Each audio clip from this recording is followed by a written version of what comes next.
បងប្អូនណាខ្ញុំមកលក់ដីនេះតម្លៃចុងក្រោយណាបាទប្រហែលថ្ងៃមុនគឺខ្ញុំផុសលក់បាទតម្លៃ35,000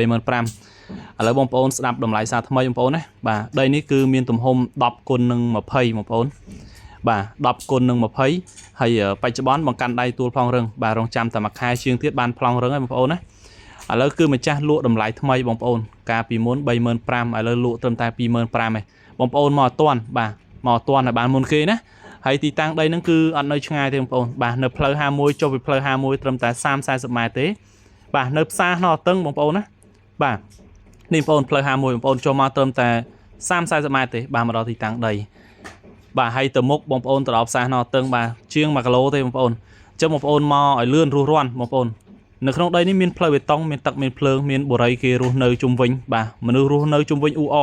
បាទនៅខាងក្រៅនោះក៏មានរោងចក្រទៀតដែរបងប្អូនណា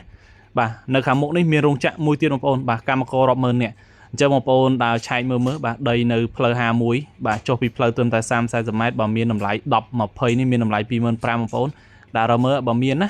អញ្ចឹងបងប្អូនមកឲ្យលឿនបាទមកអត់ទាន់ហើយកុំភ្លេចតាក់ទងមកលេខទូរស័ព្ទបាទ